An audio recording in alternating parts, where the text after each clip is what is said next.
Super star. Super star என்றால் ரஜினிகாந்த் என்பது நமக்கு எல்லாத்துக்கும் தெரியும். இவரை பாலச்சந்தர் அறிமுகம் செய்திருந்தாலும், ரஜினி சார் செய்த ஒரு தவறுக்காக பாலச்சந்தர் சார் செருப்பால் அடிப்பேன் அப்படின்னு சொல்லியிருக்காங்க. என்ன நடந்துச்சுன்னா, அபூர்வ ராகங்கள் என்ற படத்துல பாலச்சந்தர் சார் ரஜினியை அறிமுகப்படுத்தி வச்சிருக்காங்க.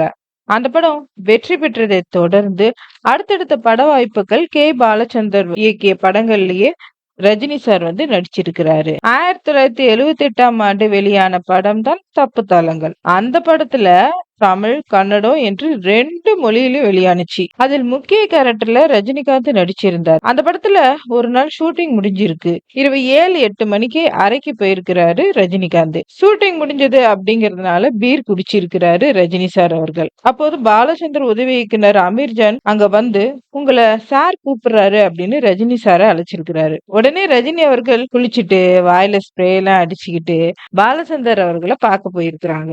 அங்க போனதும் ரஜினி சார் பாலச்சந்தரோட பக்கத்துல கூட போகலையாம். கொஞ்சம் தள்ளியே நின்னு பேசியிருக்கிறார். அப்போது பாலச்சந்தர் சார் ரஜினி சார உள்ள வா அப்படின்னு சொல்லிட்டு தனியா ரூம்க்கு கூட்டிட்டு போயிருக்கிறாரு. ரஜினி சார் உள்ளே போனது உனக்கு நாகேஷ தெரியுமா அப்படின்னு பாலச்சந்தர் சார் கேட்டிருக்கிறாரு ரஜினி கிட்ட. ரஜினி சார் ஓ தெரியுமே அப்படின்னு சொல்லியிருக்கிறாரு. நாகேஷ் முன்னால நீ ஒரு துரும்புக்கு கூட சமம் இல்ல அப்படின்னு சொல்லி மது பழக்கத்தினால்தான் நாகேஷ் தன் வாழ்க்கையை வீணாக்கி கொண்டார். இனிமே படப்பிடிப்பு தளத்துல மேக்கப் போடும் போதோ நீ மது இருந்தது தெரிஞ்சிச்சு அப்படின்னா உன்னை செருப்பாலேயே அடிப்பேன் அப்படின்னு எச்சரிக்கை பண்ணி இருக்கிறாரு. அந்த கடுமையான வார்த்தை தான் ரஜினியை தாக்குனதுனால அவர் எங்க போனாலும் ஜம்மு காஷ்மீர் என்று எவ்வளவு பெரிய குளிர் பேசத்துக்கு போனாலுமே பீரை தொடறதே இல்லையா. இத அவரு ஒரு உறுதியா எடுத்துக்கிட்டு கடைபிடிச்சிட்டு வராராம்.